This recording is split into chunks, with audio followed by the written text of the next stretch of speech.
Hey everyone, welcome to the show. I'm here with Eric. Eric, we needed to do this a long time ago, but when we were in Miami, we finally met face to face, and boy, I'm excited to have you here and to get into this.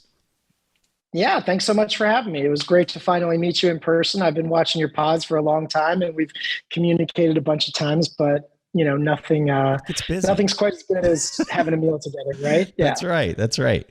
I'm kind of curious, just to kind of start off. What'd you think of the conference? I thought it was great. I mean, we had 25,000 people in one place, and, Bitcoiners get labeled for all this toxicity and stuff like that. And yet there wasn't a single news story of any kind about anything negative happening. Everybody, was like, we were all really well behaved, right? And there were, I thought that aspect was great. Having been to my first Bitcoin conference, totally coincidentally at that exact same convention center in 2013. The difference is just mind-blowing. The maturity, the different types of people, there were people wearing sport jackets there. I don't know if you saw that. Yeah. There were some people wearing suits. There were adults walking around. The exhibit booths cost money, and it wasn't just a bunch of people going around with t-shirts saying I can help you set up your wallet, which is all there was at the first one that I went to. So it's just remarkable to me how much we've matured. The stages were massive. I couldn't get over the size of some of the stages and just the number of people. And I was told, and the quality of people, of people. I know. Heads of state, billionaires, asset manager. I mean, professional athletes, entertain. It was just extraordinary. Yeah, it's truly turning into a cultural movement that is really kind of hard to define. I mean, when you got Aaron Rodgers and Serena Williams on stage, and it's just like, what in the world is going on? This is blowing up. But yeah, we talked about that at dinner the other night. I think that irrespective of where you are in life, whether you're super successful financially, professional athlete, all of these things, people are very concerned about the general direction that the world is going. And Bitcoin, both the asset and the ethos, represents, maybe not a full counterculture, but a way to say something to get behind that says, hey, the government's not taking this in the right direction. I'd like to take a step away from the government. If you were gonna describe kind of like Eric's sight picture of the macro environment, or kind of like where we're at, and I mean, feel free to back it up decades if you want. Give us kind of a starting point of how you've seen the markets kind of evolve to where we're literally sitting right now in 2022 as we're recording this. Specifically as it relates to Bitcoin and Bitcoin's evolution, or maybe kind of. No, I don't know that you have to make it relate to Bitcoin. You have this background in fixed income, and you've been around markets for years, right? If you were going to explain it to somebody who's not familiar with markets, that is just kind of coming to this and hearing this discussion, give them kind of a big broad brush overview of how we kind of arrived in this very strange environment that I think everyone's experiencing, but and they know something's wrong, but they just can't really kind of piece it all together. I think the easiest way, obviously there are a lot of factors, right? Countless factors. However, I think it can all be boiled down, to oversimplify it, to one material change. And that is a couple of years ago, our government went crazy and started printing more money than they'd ever printed. So in the last 24 months, money supply in the United States is up 41%. We have printed 41% more dollars in the last 24 months. And that, to me, is kind of what just broke things open. That's why we're dealing with this ridiculous inflation, can't put the genie back in the bottle. And there were a whole bunch of issues prior to that, which didn't get exposed, because if you're printing 6-7% more a year, it's not that big a deal. It's an abuse, but it's not an egregious abuse, especially when the US dollar is still the best house in a bad neighborhood, right? So we feel it less. You only feel it with the dollar against other truly scarce assets. So we were able to get away with it, kind of this cheating for a long time. And this massive money printing that we did is like starting to catch up with us very quickly. It took, a couple years, but I think it can really all be brought back to that. Yeah. Yeah. It's crazy when you look at the charts and you look at the central bank balance sheets and how they're blowing out, especially on the M1. I know Lynn and some other macro people who are really astute in some of these areas like to refer to the M2 chart, which isn't as drastic, but it's blowing out as well. Yeah, I tweeted M3 the other day, just to show him whether you look at M2 or M3, it's the same thing. It's 41%. Not everybody's an economist. Not everybody's in the weeds with this stuff. Mm-hmm. And we talk about M1, M2, and you show charts, and I think we lose a lot of people. Mm-hmm. But an example, I think, that really kind of drives it home. I mean, my mom's in her 70s. This example was effective for my mom, right? And so I'm here in Miami, and I said, if you went to sleep, if you put a dome over the city of Miami, okay, nothing in, nothing out, and then while everybody was asleep, you doubled the money. So everybody that had $1, it was $2 the next day. If there was $1,000 in your bank account, it was $2,000. When you went to your favorite store or favorite restaurant or whatever place it was the next day, right? The price of that thing that you bought for $1 yesterday before they doubled the money supply would be somewhere between $1 and $2, right? And that kind of clicks for people, I think, when you think about it in isolated, format like that. You just can't keep pounding dollars into the system and not expect there to be inflation. And blaming it on Putin or supply chains or built up demand or this other stuff, or governor of Texas slowing trucks at the border, it's just silliness. We did it to ourselves. Well, so let's back up. Let's talk about your career. Tell us, go clear back to you graduate from wherever, and then talk to us about like how you started off your career in finance. Okay.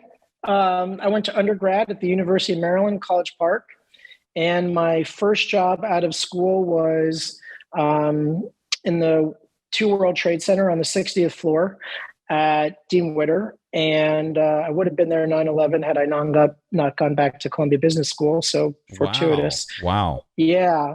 I lost a lot of friends that day. I probably knew about 30 people that were there. Oh, man. Yeah, it sucked. But I was a bond trader. I traded 2 years in of U.S. Treasuries and agency bonds. And I loved it. It was kind of a great macroeconomic kind of thing. And it had I wasn't able to be a professional athlete. I didn't have the skills for that, but it had the same adrenaline rush and the instant feedback of winning and losing and monetary, rewards for winning and losing. So that was cool. I loved it, but I looked around the trading floor and there was nobody in their 40s there. So I was like, okay, I better find a new career. And trading doesn't really give you that many transferable skills. So I figured I needed a pivot point. So I went to business school at Columbia. And then after that, got into venture capital and private equity. And I was investing I went to GE Capital first. And at the time, VC wasn't like it is now. There were only 4,500 people in the United States in venture capital.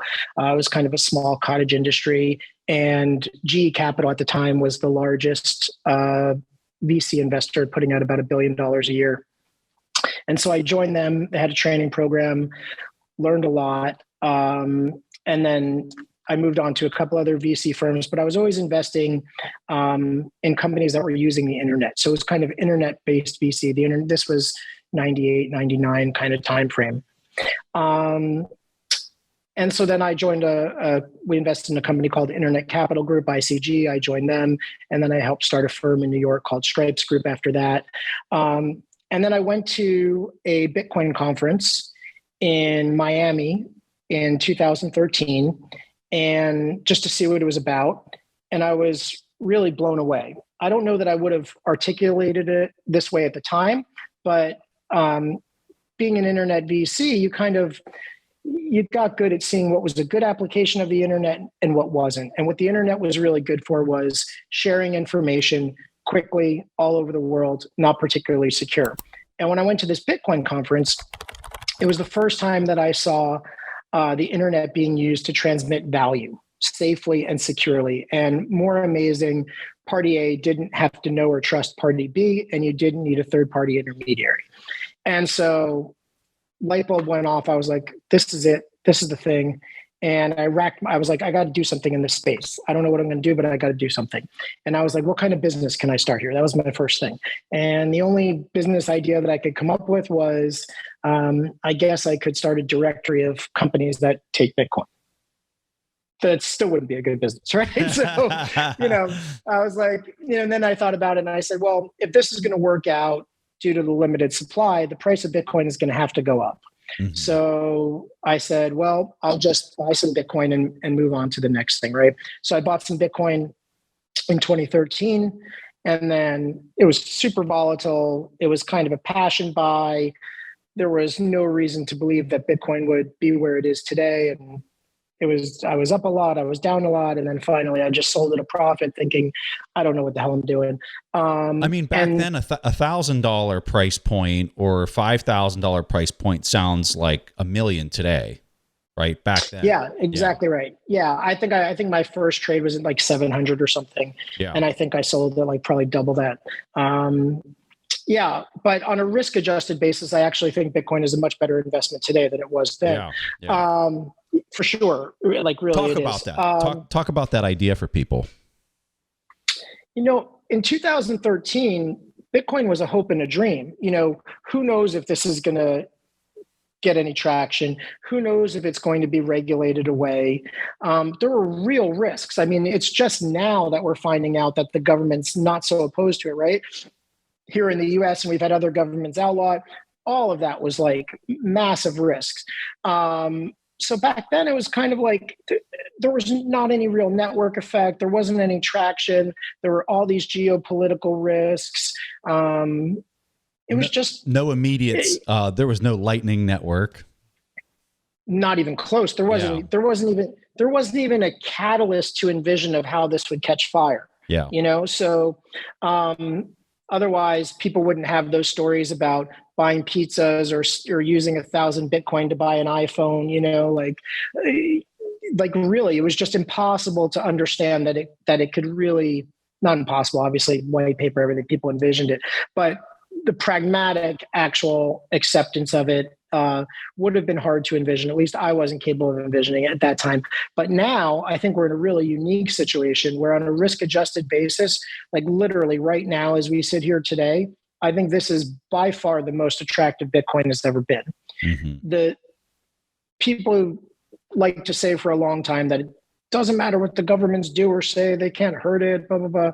The truth of the matter is if the United States had not taken such an incredibly pragmatic approach to regulating Bitcoin, it would be a very different landscape. And so we were very fortunate to get the Biden administration. We were fortunate that, Gensler, who's one of the more knowledgeable people on the planet about digital assets, cryptocurrencies, et cetera, is the chairman of the SEC. We're fortunate that Gensler helped put other people in the Biden administration in place. And if you've watched the class that Gensler taught for MIT on Bitcoin and crypto, you can't help but come away with the impression that the guy, I don't know if he's a Bitcoin maxi, but he certainly likes Bitcoin. He admires Satoshi. A number of times he said, that, the contribution of Bitcoin is real. And he's very positive on Bitcoin. Yeah. The only spot that he's not, or at least appears that he's not, is on the spot ETF approval. And it seems like that's more of a CFTC versus SEC battleground. And I just can't wrap my head around, because I agree with everything you said. Like anything I've ever watched, I watched his course at MIT. It was fascinating. The guy is an expert on it. Way more of an expert than a lot of influencers in the space. And oh my God, way more. Yeah. So I think my take on that is his job is very challenging, right? Bitcoin is not a pain point for him. It's the 15,000 other digital assets that I think he perceives, and maybe rightly so, as securities. And he's got this very unwieldy task of how does he regulate? How does he bring these other things that are securities, like, into compliance? And it's virtually impossible. They can't even, they're having trouble winning their case against Ripple, which it seems like they've got a pretty good case, right? Slam dunk. Yeah. So if you can't slam that one, right, then how are you going to do all the others? So I think the rationale, if you read the language when they rejected the other, Bitcoin ETFs, I think the language suggests that he wants to use this Bitcoin ETF as leverage to go after the exchanges. And the exchanges are kind of a one throat to choke kind of thing for all those other thousands of digital assets. So if he can force the exchanges to be regulated and compliant, then the exchanges, they're the ones that will have the burden of making the individual assets be compliant before they can trade them. So I think that's his tact. And the SEC kind of gave a bullshit excuse when they rejected the ETFs, like, well, we can't be sure that the exchanges, the exchanges that the Bitcoin trades on are not compliant. And therefore we can't be sure that the price isn't manipulated. So we can't approve the spot ETF, but we can approve the other ETF, which makes no sense. But anyway, so that's what I think is behind that. Although the grayscale thing will be interesting because there are other forces at play there, right? And if Gensler really is pro Bitcoin and a Bitcoin maxi, which he may well be, then he might be looking for an opportunity to approve an ETF. And in Grayscale's case with GBTC, you've got lots of investors who are suffering because the value is not anywhere near NAV, right? So he could use that, protecting those investors as kind of a rationale for granting them a special situation, conversion into an ETF. And the SEC solicited comments from, shareholders of GBTC, and there's an overwhelming response. So it could be that those responses are just kind of like, fodder and support for him saying, okay, you get your conversion. Yeah. So we'll see. The thing that's even crazier about it, so Hester Pierce is his deputy, and she is openly public about how she disagrees and thinks that the spot ETF should be approved. It's the strangest thing that I think I've ever seen in government officials having such a 180 view of each other, and they literally sit right next to each other working this stuff. It's fascinating. I was in a Clubhouse chat one time, and Hester was in the room, and we brought it up. We're like, hey, aren't you introducing more risk by not approving this and allowing there to be more than one vehicle in which people could invest in? It's all the funds are flowing into GBTC. How can't you see that risk, that risk sitting there? And you know what her response was? She says, yeah, I agree with that. I think that it's something that and I'm just like, you're the deputy of the SEC. It's surreal. Yeah, it's kind of crazy to me. I don't understand it. It's very strange. Well,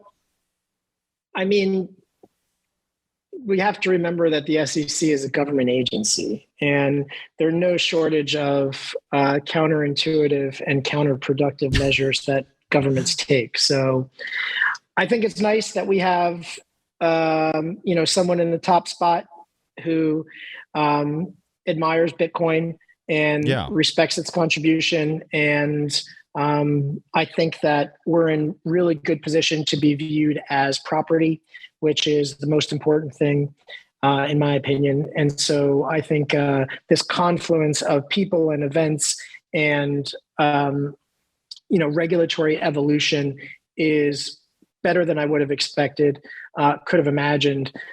That said, it is surprising to me that the price of Bitcoin in US dollars is still as low as it is. If you would have told me these events would have happened, I would have thought the price would be significantly more than it is now. I'm with you on that.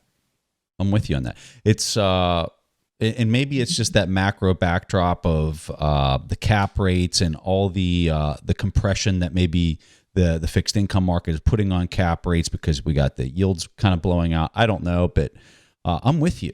And maybe we're going to see a lot of price action here in the coming year. I don't know. Hey, you made a comment about you thought it was very important that it's viewed as property. Talk to us about that idea on that designation. Sure.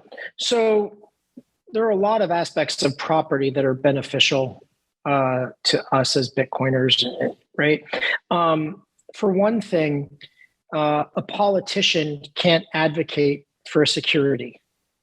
So you couldn't have a Cynthia Lummis, in the Senate saying, buy Apple stock. Mm-hmm. Apple stock is good, right? Mm-hmm. But she can advocate for property. So that's important, right? That from a advocacy political point of view, that Bitcoin be viewed as property. And then the other thing that's really important about property is property rights globally are pretty well established. Nation states can violate them and they have eminent domain, kind of other stuff. But generally speaking, property rights are about the most well-established rights out there. So getting a designation of property is quite a comfort. And then there's also close ties to property rights and taxation. There's a lot of history, and it's tough to, for example, we're not taxing New York City real estate on an unrealized capital gain basis, right? It's property. So a designation of property might be very useful if the government starts to get scared that Bitcoin's growing too big and they wanted to institute an unrealized capital gain tax on. It's like, wait a minute, we're property here. Very interesting. Very interesting. Yeah, we got to keep that one. We let's not talk about that one anymore. Yeah. Property is exactly property and taxation. So you work with high net worth individuals, and I'm kind of curious, how do most of them view Bitcoin when you initiate a conversation with maybe a new client? How does that go? Generally speaking, a new client starts the conversation with some version of my daughter, my son, my granddaughter. Someone has been telling them about Bitcoin for some time. They've dismissed it for a period of time because it wasn't in their purview, right? It wasn't in their world. It wasn't on their TV shows, their newspapers, and now it is, right? Now they turn on CNBC and they're talking about this damn Bitcoin stuff. They open the Wall Street Journal, they're talking about Bitcoin. They look at the cover of Forbes, like all of this. So now they're saying, my kid was right, and I got to learn about this. I don't want to be an idiot. I know a little bit. Help me learn a little more. And then Bitcoiners hate this, but the truth of the matter is they're not interested right now in the not your keys, not your coin thing. They want it to feel like other investments they've done in their life. When they come to the conclusion that, hey, yeah, I'd like some exposure to this, I want to own some of this, they don't want to go to a firm they've never heard of, even if it's a Coinbase, right? They don't want a new password. They don't want a wallet. They sure as hell don't want a hardware wallet. They don't want, passphrase, right? This is just 65-year-old guy worth $50 million doesn't want this crap. He just wants to buy $1 million worth of Bitcoin. And so we set up a fund to try to accommodate those folks and then give them some of the benefits that they may not even know that they want. So I have a fund called Bitcoin Investment Group. It's more of a labor of love for the community than a profit center. I don't make any money on it. We charge 1% a year. We custody the Bitcoin at Fidelity Digital Assets, which I think is probably the safest custodian in the world. And basically it's just a buy and hold. There's no trading. There's nothing like that. We maintain kind of separate tax lots. so that nobody in the fund is impacted by anybody else's buying or selling of their Bitcoin. And then the really cool part is if someone wants to redeem and leave the fund, they have the choice to go back into US dollars, and we'll sell Bitcoin and give them money if they feel like making that mistake. Or we will wire them. That's so funny. We'll get a wallet address, and we'll send them the amount of Bitcoin that they're entitled to, so they can actually take possession of their Bitcoin, which was the single most important factor in starting the fund for me. I think that even if you don't hold your own Bitcoin, you need to be able to. And it won't take 3 days to clear. It'll clear in 10 minutes or it whatever. Won't. Yeah. Yeah. We offer weekly liquidity because Fidelity's closed on weekends and certain hours, but really it's pretty much daily. Yeah. You say you want out today, we'll get you out today. That's awesome. So cool. I opened up some questions on Twitter for folks that I wanted to ask you questions. Okay. And one of the most common questions that people want to hear is they want to hear. I bet I guess the story, the story. Yeah, I could have guessed that one.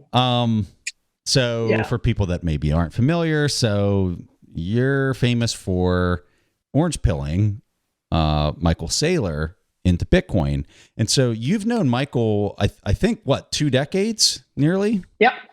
More than 20 years. So you've known him for quite a while, and so you know his personality, you know what makes him tick for the most part. And when did you? Yeah. So does the whole world now, though, right? I mean, true.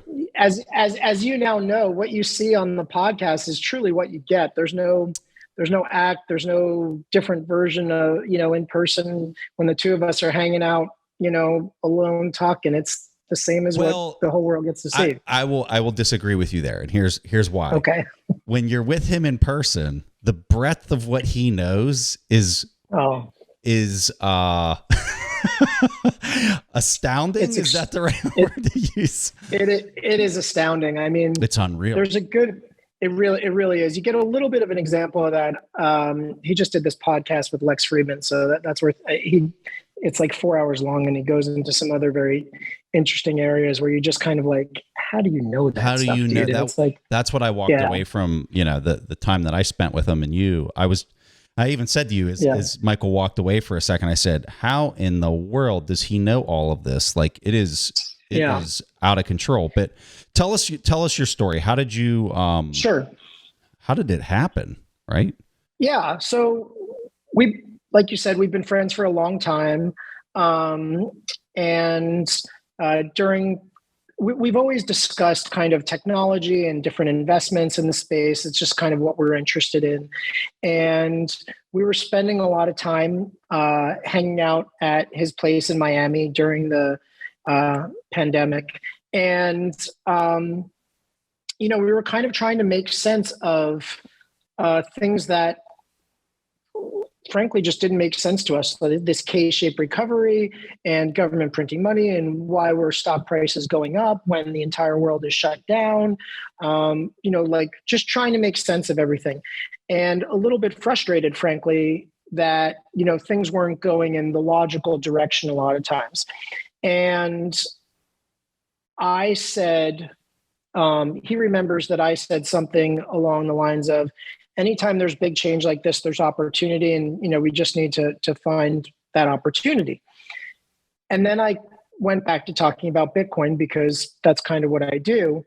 And in the past, he'd been very dismissive, as he's kind of talked about. And when I would bring up Bitcoin, he would change the subject politely or tell me, all right, enough, Eric. I don't want to hear about it. But this time, as he said, because of what was happening in the world, he was more receptive to it. And when I brought it up, he said, okay, tell me more about Bitcoin. And I was like, whoa, okay, here we go.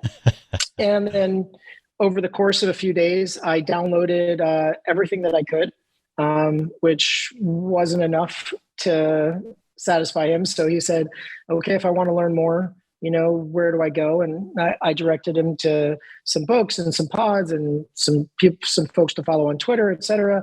And we kept talking about it, kept asking more questions. I kept answering what I could and pointing him in directions where I couldn't. And then it got to the point where I was like, okay, well, if I wanted to buy some of this, how would I do it? And I kind of, helped him in that department as well. And then, I didn't have any insight as to what was happening at the corporate level. We don't really talk about things that, like only board members would be privy to or something. So I didn't know, kind of what was going on there. But, sometime later, I'm pulling into dinner at a restaurant down here in Miami, and the phone rings, and it's Michael. Like, usually it'd be a text. He doesn't usually call, but I was like, oh shit, maybe something happened. So I pick it up and I'm like, what's up? And he's like, well, I bought some Bitcoin. And I was like, cool. And at the time, Bitcoin was about $10,000 a Bitcoin. And I said, all right, welcome to Bitcoin. He goes, yeah, 10,000. And I go, you bought one Bitcoin? And he goes, no, Eric, I bought 10,000 Bitcoin. So his first trade was $100 million purchase of Bitcoin. And I went from, like, instantly in that moment, I went from being super psyched that I got my buddy into Bitcoin, this is great, to, oh shit. Yeah, because it's like if you've been in Bitcoin a while, that there's some volatility, and nobody gets a smooth path up. And when your buddy invests $100 million, when it's down 15%, do you really want to hear I lost $15 million because of you? So anyway. But as the world now knows, he is a person of tremendous conviction who really does his research. And when the price dips, he's just excited that he gets to buy more of it, for the dollar. So, that's kind of the story. Yeah, no, and you're right. It seems like when he gets dialed into something, he just does such a tremendous amount of research. I noticed one of the interviews that he did that really stands out to me was when he did the debate on gold against I forget who did that against, but Frank Justra. Yes. So I just remember watching that, and I'm like, my God, he knows the 10Ks and the 10Qs better than the guy he's debating for the gold miners. And because he read them. But his depth of cover to cover, his depth of research was just an ability to recall stats and figures. And I mean, I saw this firsthand. It's unfathomable. But so a lot of people will ask me what it's like, being Michael's friend, and as he's got like super comfortable house, and it's fun to hang out there, and we take some vacations together, and he's very generous. We go to great restaurants, and so there's that. But when people say, like, what's it like or whatever, really the best part about being his friend is access to supercomputer, to Jarvis. He's Jarvis. Yeah, exactly. And if there's something going on in your life and you want some advice, he's a good friend and he gives you advice. I mean, I had a situation a few years ago, just kind of an anecdotal example, right?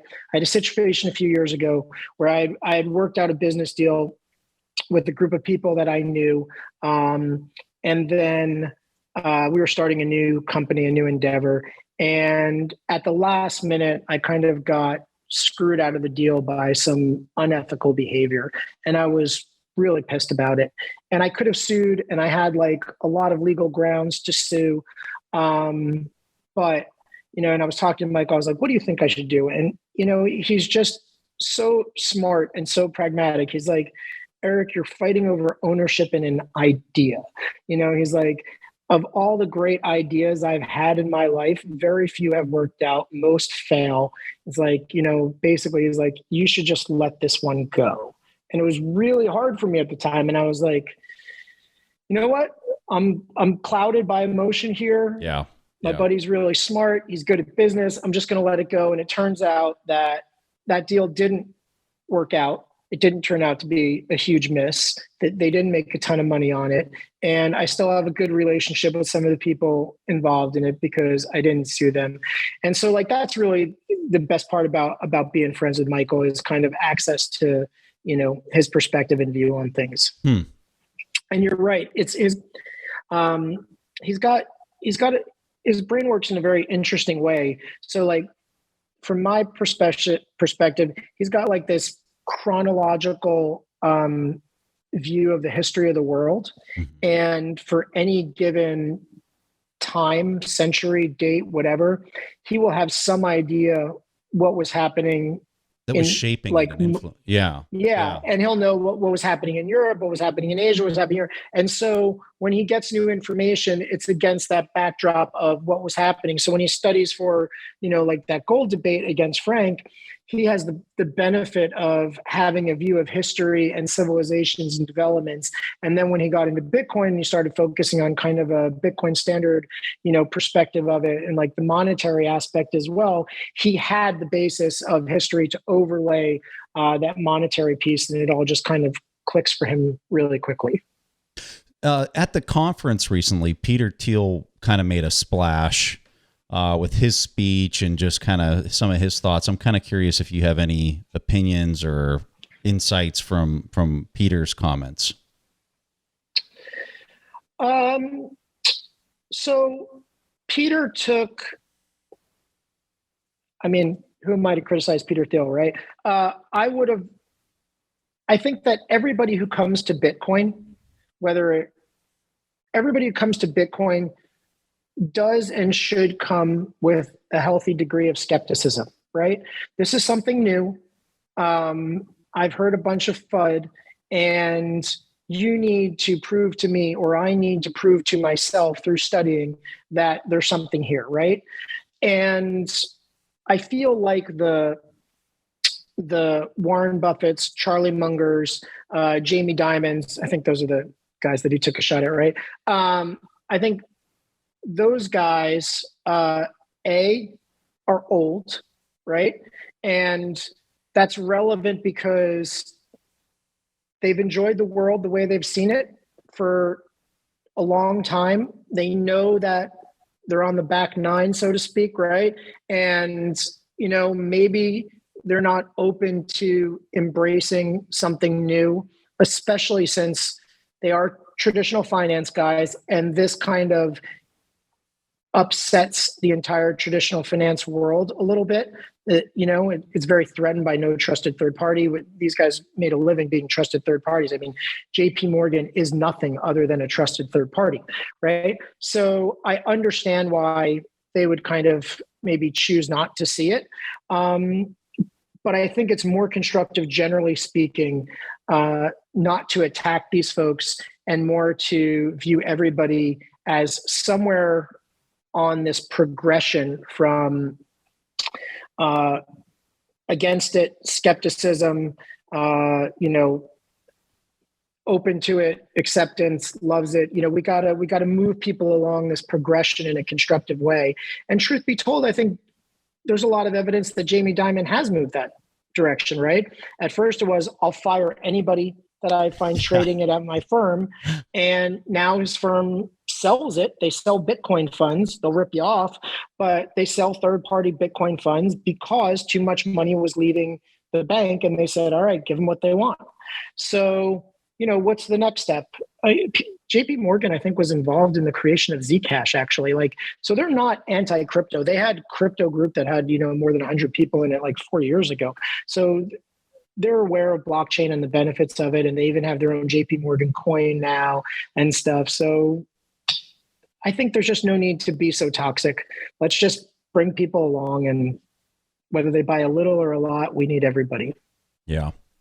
Yeah. When I think of some of his comments, and he was really kind of banging up individuals who are just part of this traditional system and calling Bitcoin or this whole crypto ecosystem rat poison and all that. I think he was going after them for their inability to just kind of maybe think creatively and kind of be open to this new form of doing finance, right? And I really struggled with this for quite a while, just speaking personally, right? I was angry at the traditional finance that they weren't willing to do it, and it almost seemed like people were doing things to undermine it, and maybe some were.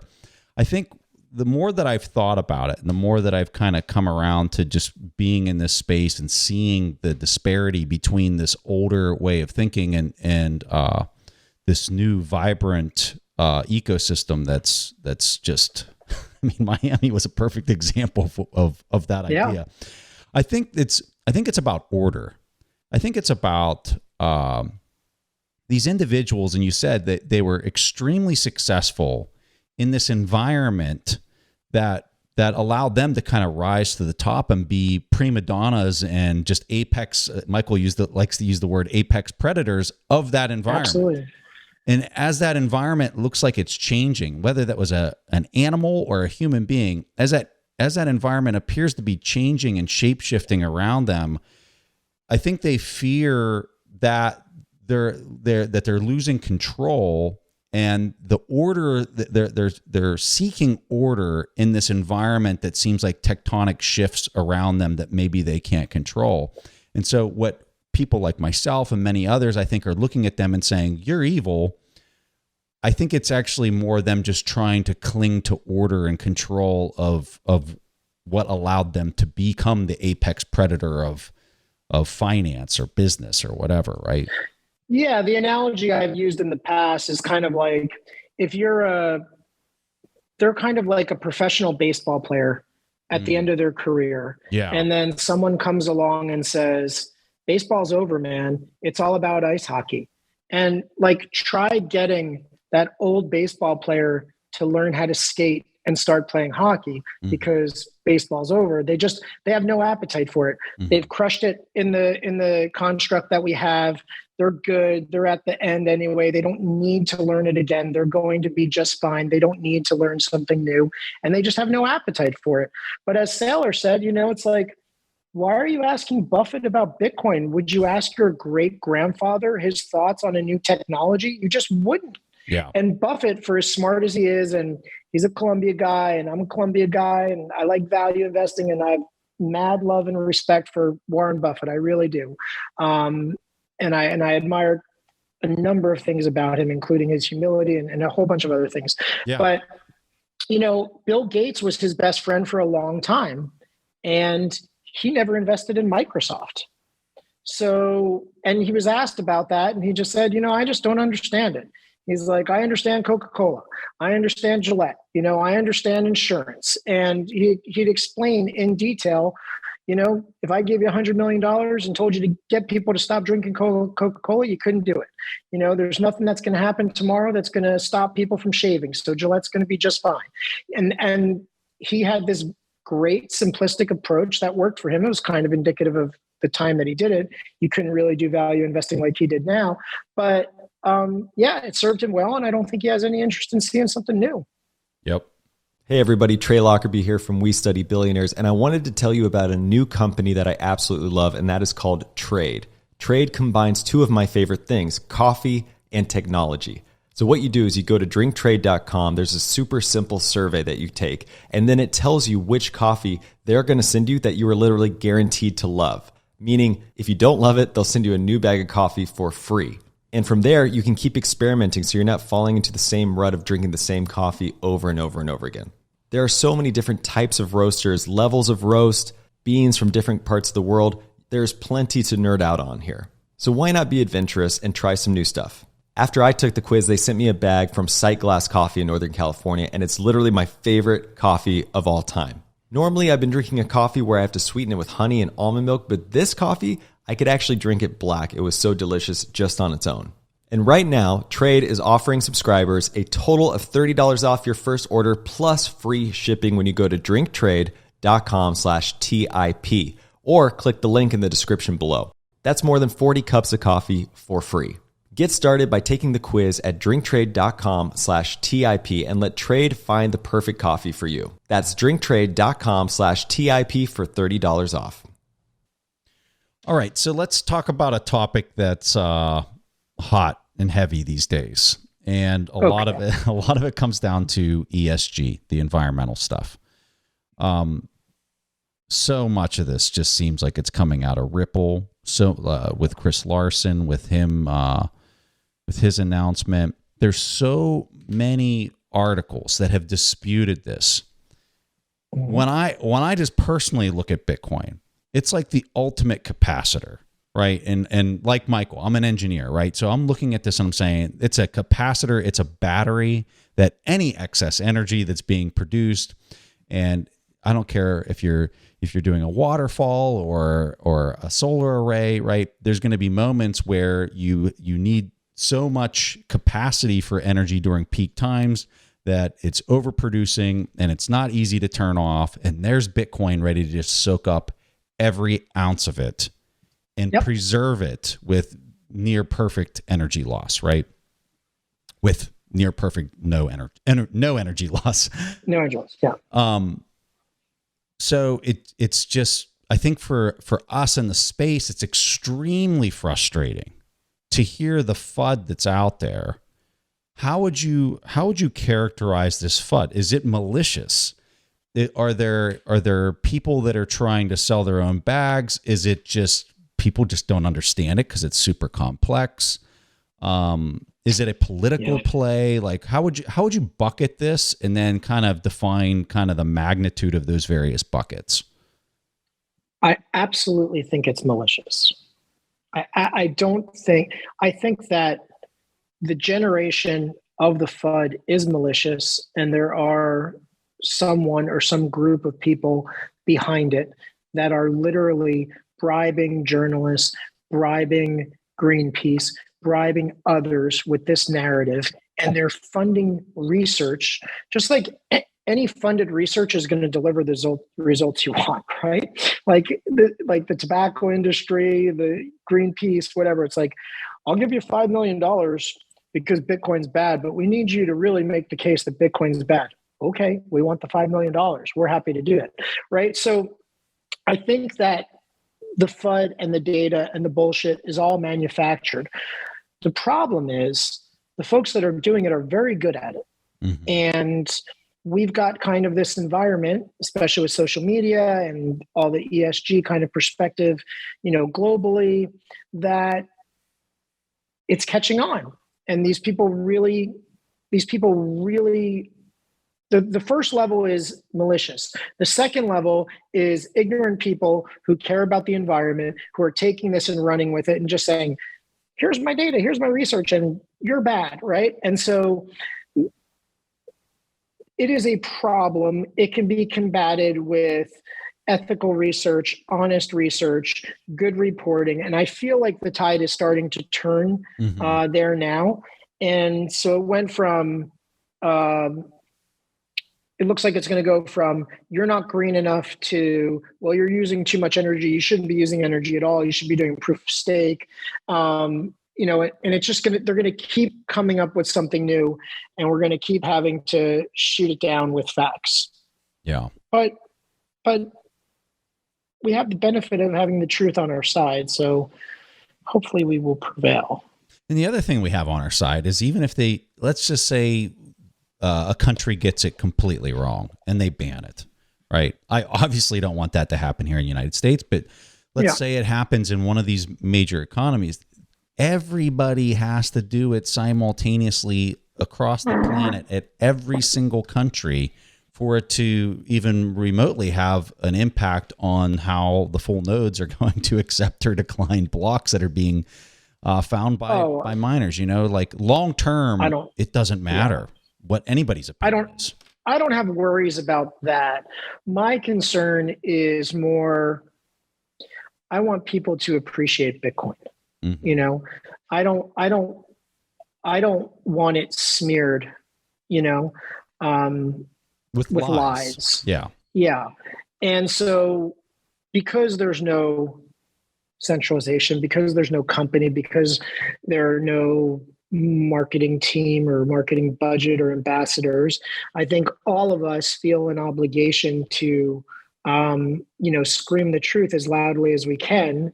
And that's why the more credible folks that we can recruit to the space who have a megaphone, who feel the way that we feel and are objective, that's what we need is credible sources. And I think we've done a great job of that. And I think that going back to kind of the government officials, I mean, Gensler's kind of right up there, I think.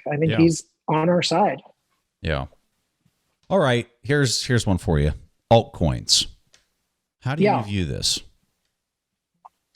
So I view all of digital assets, all crypto assets. I think of it in different segments. So right now we all get painted with the same brush, right? Crypto. And, we all love to say Bitcoin, not crypto, right? But there's a whole outside world there that's a lot bigger than just the Bitcoin world. And we need to try to help shape their perspective in a constructive way. And the way I view it is Bitcoin is seeking to be a digital property, digital store of value, digital gold, right? And nothing else in the digital asset class is a viable competitor to that. The market that Bitcoin is going after is massive, right? We're talking gold, we're talking all of $100 trillion worth of low yielding sovereign debt, $17 trillion of negative yielding sovereign debt, savings account, checking accounts. Like our market is hundreds of trillions that we're going after, right? And then you've got let's first do the true shit coins, right? You've got actual scams. You've got actual things in there that are dishonest, pump and dump pieces of crap that are barely analogous to a casino. Would you say that's a majority of all these other tokens? I have no idea. I don't bother to parse the shit. I really don't. There's a lot of crap out there, right? And so that's another segment. And then there's this segment in the middle. And this segment in the middle of DeFi and NFTs and smart chains and decentralized, like all kinds of really cool technological things. I view that as kind of liquid venture capital. So it's kind of like an equity market. Like that's equities, that's liquid venture capital, companies doing cool stuff, right? In this new digital asset world. Bitcoin, I think, is probably like, the true base layer of value in this digital economy, but they're going to be cool bells and whistles and smart contracts and NFTs and other things and maybe metaverse stuff or whatever. But I think I don't hate them. I don't think they're all evil. I think it's just, liquid venture capital in a new world. And do you see most of the regulation that's going to come out to really kind of segment basically Bitcoin and then everything else is equity? Or do you think that it's going to be a grayer line there between things like Ethereum or the Binance? There's a few of them out there that seem like they could potentially get bucketed into the same classification as property as Bitcoin. That's the multi-trillion-dollar question. I mean, Bitcoin benefits from having a very simple value proposition and not a lot of moving parts. Ethereum is a bit of like a Rube Goldberg device, right? Like there are a lot of things going on there. They're getting tremendous competition from other chains, Solana and others. I mean, if you're ostensibly centralized, like I think Ethereum basically is, it's like, how else do you just say, well, we're going to push it out a little, a little bit. Like you can't, right? And so like, I think that Ethereum's got competition problems. And then, by the way, if they switch to proof of stake, they might actually have security problems too, because then it starts to look a lot more centralized in my mind. But anyway, so I think that's just a very competitive environment. People not wanting to pay, $100 for a transaction and do 15 transactions a second on Ethereum when Solana can do 50,000 transactions a second for fractions of a penny in transaction fees. They've got competition, and it'll be based on developer talent and where the money goes, et cetera. But I don't view that as competition to Bitcoin. I don't think they're competing to be a store of value. Yeah. Yeah, it was interesting. I was talking with Adam back probably a year ago about some of these other tokens that were popping up, and he said to me, the thing that I find most ironic about it is that the competition is competition that is more and more centralized because they're able to do these more swoopy things, faster clearing times. Absolutely. And so he's just like, it's kind of interesting to me that it's decentralized in branding and marketing, but here's Ethereum and their competitors, which are even more centralized than they are. And in order for them to compete, they're going to probably have to become more centralized. And he's like, absolutely, it's just completely antithetical. But I think there is a spectrum, though, right? There's a viable, legitimate narrative that says security is important, right? And Bitcoin, I would say, is the apex predator in the secure side, right? Yeah. Like I don't think we have any competition from a security point of view. And then there's a spectrum where people say, well, if we gave up a little bit of security and we could have a little more centralization and therefore get a little more efficiency, does that have some value? And so they'll move along that curve and they'll have that discussion. And you hear the VCs talk about this, and they'll try to weigh what's the right balance of security, centralization, efficiency. And that's fine. That's a legitimate discussion. But for me, the ultimate value is in that security and sending your wealth 100 years into the future. Yeah. Yeah, that was something that I guess came out today with Michael's interview with Lex, that he had some comments relating to being able to warp that buying power 100 years into the future, not just being able to send it from Tokyo to New York, but to do it 100 years from now is... Yeah, moving it not just through space, but through time. Yeah. Unbelievable. And that's a hard concept for people. Yes. Yeah, without loss, without energy loss is the way he likes to describe it, which is just... Yeah. Yeah, it works for you because you're an engineer. Yeah, and I think that's why I enjoy listening to Michael so much, because like him, I in my undergrad, I did aerospace engineering as well. And just hearing him describe things in a very engineering kind of way, for me, it just clicks. And I know for a lot of people, it's probably maybe the polar opposite, but...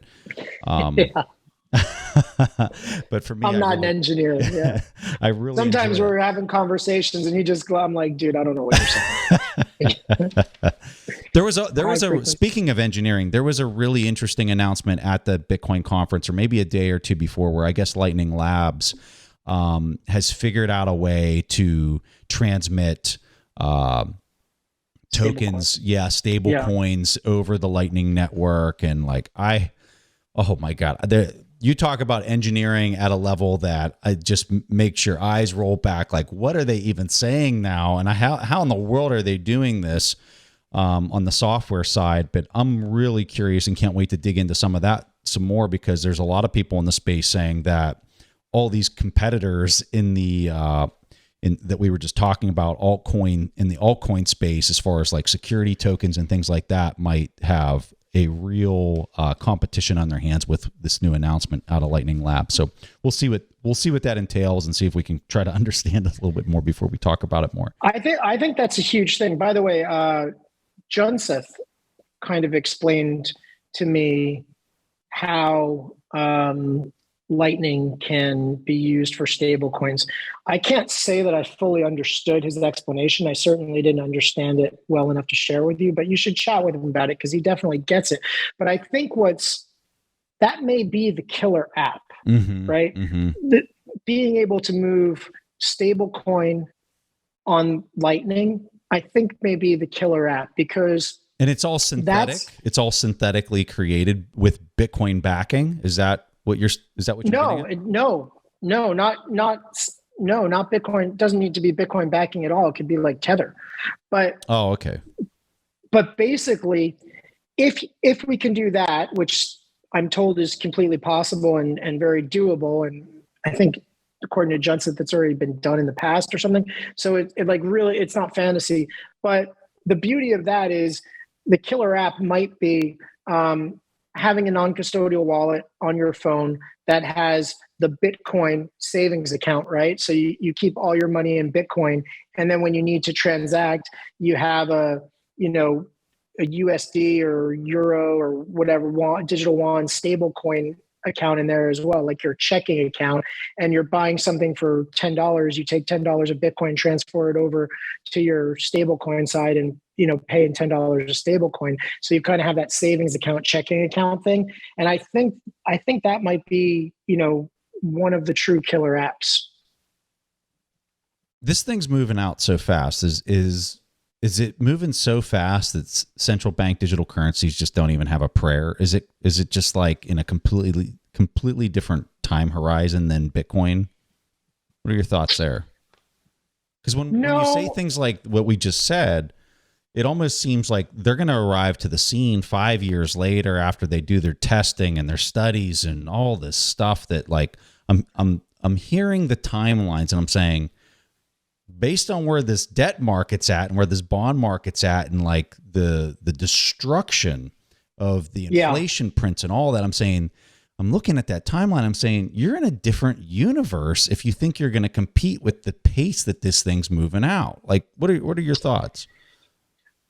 It appears to me that the U.S. government is saying that they don't have an interest in doing a digital dollar. It seems that what they want to do is they want to have U.S. dollar stablecoin that gets issued by FDIC insured banks, right? And they've laid out the criteria of what the banks will have to do in order to issue the stablecoins. Having a central bank digital currency in the United States would be a sticky wicket, right? Look at the reaction from in Congress when the government wanted to trace every transaction $600, or more. So with a CBDC, obviously they couldn't help but know every single transaction that everyone does. There's a lot of control issues there. Oh, we don't like you, or we don't like what you said. We're just going to delete your wallet, kind of thing, or freeze it or whatever.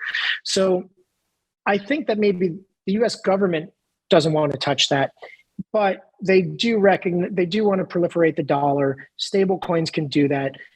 The current paradigm we have is the banks issue the money anyway. They need to give the banks a reason to exist. So they keep them in the framework. They keep them in their traditional role by saying, okay, you guys issue, stable coins.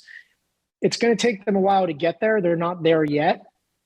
And then it'll be really interesting to see, well, is it going to be rail agnostic? Will it run on ETH? Will it run on Bitcoin? That'll be super interesting. I'm sure it'll be agnostic, but interesting questions that need to be answered, right? But in the meantime, we've got all the private sector is, saying, we're not waiting for you. There's tremendous demand for, US dollar stable coins. So we're going to spit them out algorithmically or backed or otherwise.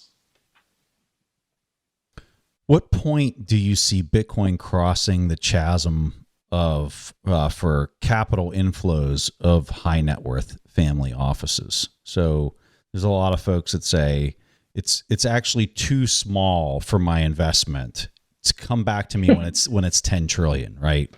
When do you see that line kind of being crossed, where it's like everybody's got to have a little bit of this in their portfolio?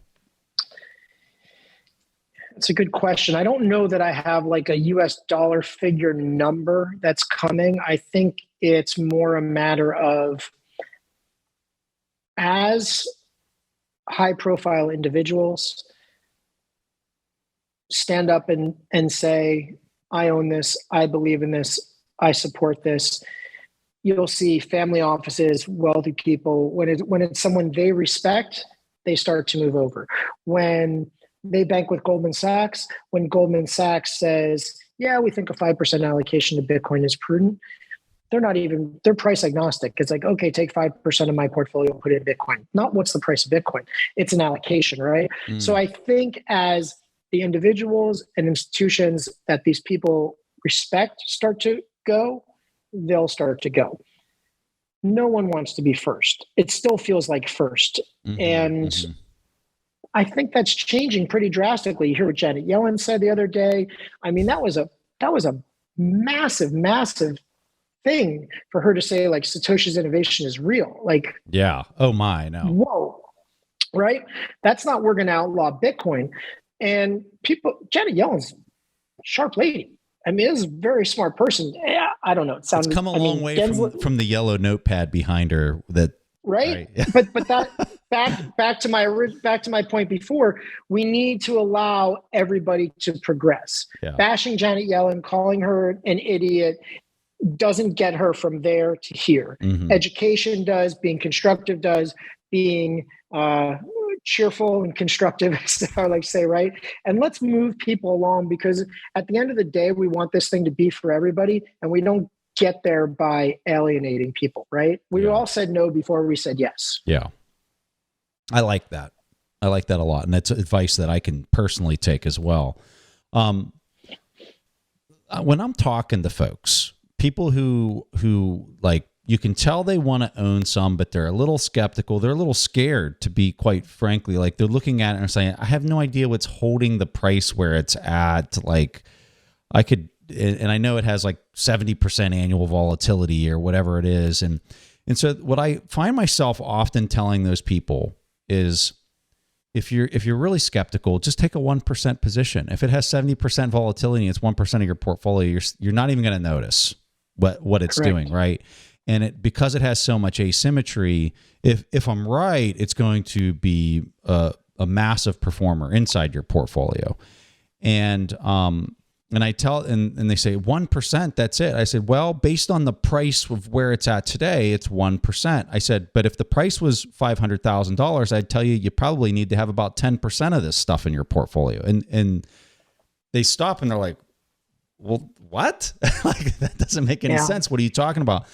And I tell them, well, at 500,000, it's the likelihood of it really kind of taking over and really kind of being the foundation of global finance becomes that much more probable. And so I'm curious if you would agree with that from like a sizing and portfolio construction standpoint. And if you don't, I'm kind of curious to kind of hear what your advice would be for some of these folks. Sure. So back in the day, Pomp used to have a phrase, like, I think this is probably like 2016-ish timeframe. Pomp used to have a phrase where we would be at same events and stuff, and he would get off zero. Just get off zero was the phrase. I wish he would bring it back, because unfortunately it's still relevant. But when someone gets off zero and they buy that 1%, they start to pay attention to it. And that's the key. And starting to pay attention to it and not being intimidated by it and feeling comfortable with it, that's the key. So I think that's good advice that you're giving. It also helps demystify it, right? But I think it's really good constructive advice. And the other thing that I use is, it's hard for people to envision the grand vision, but it's a lot easier for them to envision, maybe this is a digital gold. And if you can envision that it's digital gold, then you can envision it going from 40,000 to 600,000, right? To get to that 12 trillion, right? So if we can get people to just adopt the digital gold, and gold's an easy comparison, right?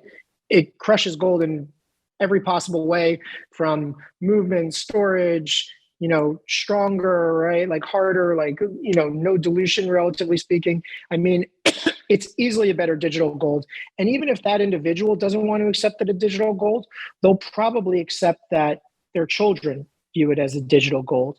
So it doesn't matter if you don't get it, as long as you can see that the younger generation gets it.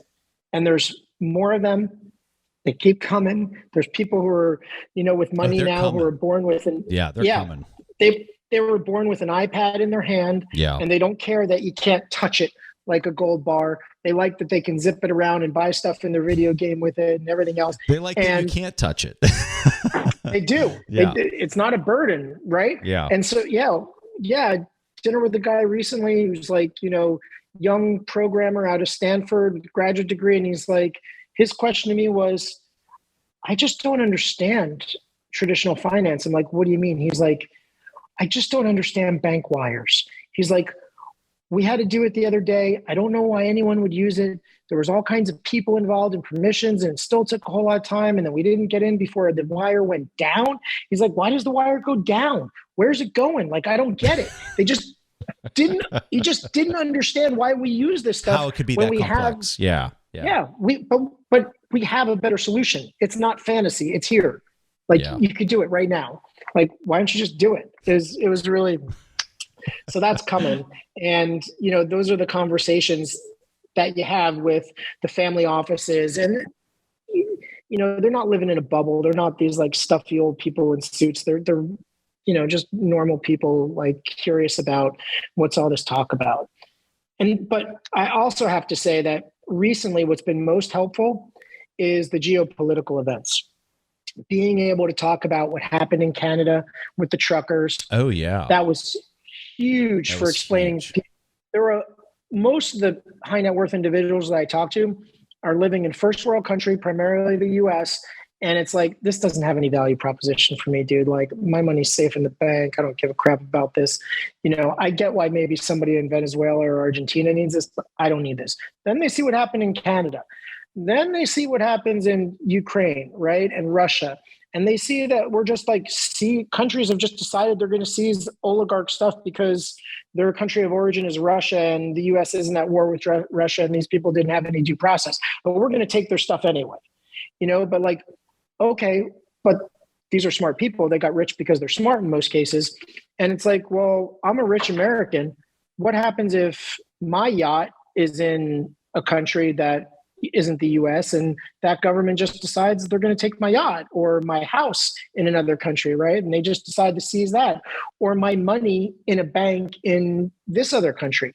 Like, how do I know that doesn't get seized, or my gold? So they're starting to open their minds to, the censorship resistant, can't be taken away kind of thing. Wow. All right. Final question, Eric. Yeah. Tell us something fun about yourself and then give us a book recommendation for Bitcoin. A book recommendation for Bitcoin. It doesn't have to be Bitcoin if you don't want.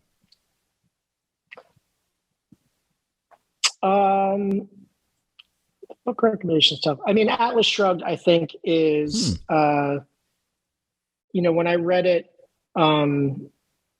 after college, it instantly became my favorite book.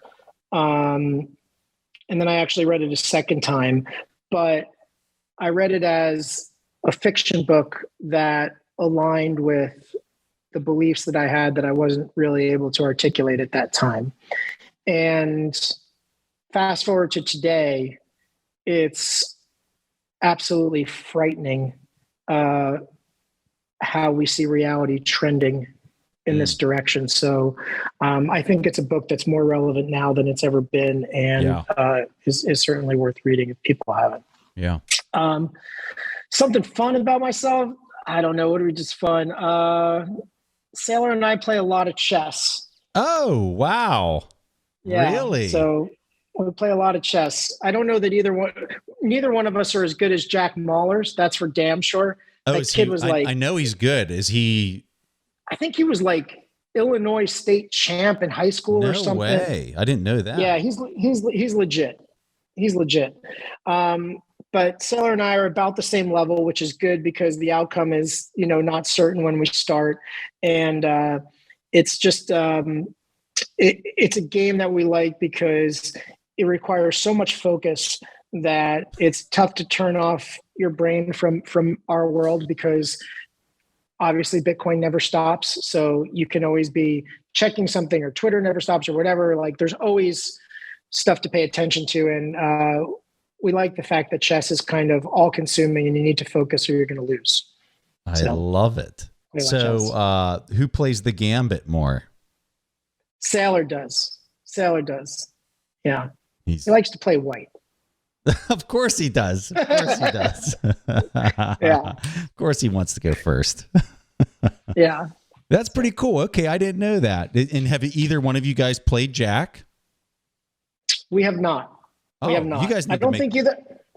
I don't want to play Jack, man. That'd just be the difference between like someone his level and like, someone my level is I'll tell you this, Eric. If you guys recorded a game of the two of you playing chess, I guarantee you that thing would have 1 million downloads. I guarantee it. I mean, you could probably I don't think I have anything to do with that. Saylor eating dinner would probably get 1 million downloads. No. And it would be steak, by the way. But I mean, we played some marathon games. One little anecdotal story. We flew back from New York recently, and we were playing a game on the plane. And then we got off the plane and we continued the game in the car to the house. And then it was already like nighttime, and we were playing on an iPad, and then we set up the game from the iPad on a real board and played on the board. And it ended up being like, it started as a way to pass the flight, and it ended up being like, 3 or 4 hour game. Hey, so are you familiar with Magnus Carlsen has an app that's like a trainer app. Don't tell Michael I told you this. This is really, yes. This what? Hold on. I'm literally pulling this up on my phone as we're talking here. So it is called Magnus Trainer. Okay. And it's like you have a subscription to this thing, and it literally runs you through like all of these sessions and like trains you how to think from like a first principles way of chess. Really? Yeah. So you obviously play as well. Well, I'm terrible. I'm absolutely terrible. I literally started learning how to play chess like 4 years ago. Never learned as a kid or anything. So Me neither, dude. I just took it up like 4 years ago. Same thing. I think it was actually 3 years ago, just before. Yeah, no, actually it's 4 years ago now.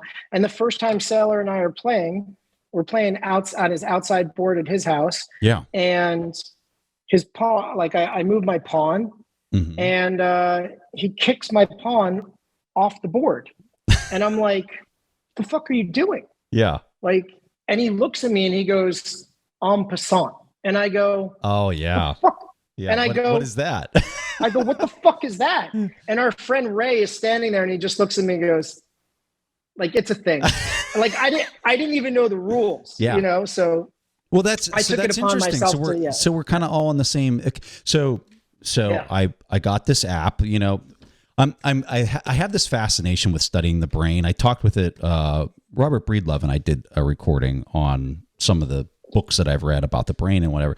So I had a buddy. He was like, "How in the world can you not play chess, Preston?" I was like, "I don't know. I've never played. No one ever taught me." So he's like, "I'm gonna play," and he's just annihilating me, right? So like my first instinct from markets is you got to study the absolute best in the world if you want to get good at it. So I pull up, I read about Magnus, right? And then I see that he has this app, like this trainer app. And so like I downloaded this thing and I'm starting to go through it, and it helped me just kind of like start from like a first principles kind of way. I subscribed to it, and then really, here's another weird thing that I was doing. I've been totally slacking lately, and I'm not that good. But whenever I was really trying to beat my buddy, I would make sure no matter what that I played a couple games before I would go to bed each night, because they say that like as you go to sleep, then your brain's kind of replaying everything, and that's how you get better. Some of it gets into like piano players, like they'll go and practice the night before, and then as they sleep, their brain continues to kind of work on the piece, and then the next day they can play it flawless, right? So I'm doing this Magnus thing each night, but you need to download. You need to download. I'm going to download that as soon as we're done. Yeah. I mean, I had a lot of catching up to do with Saylor, so I actually found an international master in Siberia, and I was taking lessons on Skype for the first 2 years, just to learn how to play the openings, theory, anything. Yeah. And so like then I got to a level where we were like competitive, and like the truth is like I'm not trying to be like the best in the world. I just want us to have a healthy distraction, and it's good when we're about the same level. Yeah. So yeah, but I'm downloading that app and I'm going to give it a shot. I don't want you to be at the same level. I want you to start clobbering them, and I want to hear about it. The man does not like to lose. I can tell you that, and he doesn't lose often in life. So yeah. Eric, what a pleasure. And thank you. I really enjoyed myself in Miami. It was awesome hanging out with you guys. And thanks for loved having you there. It was great. Thank you so much for having me on your pod. it's like surreal to be like on the pod that I watch. It's just wild. Oh, I'm humbled. I'm deeply. Yeah. All right. Well, thanks. Keep in touch, man. Absolutely. Thanks.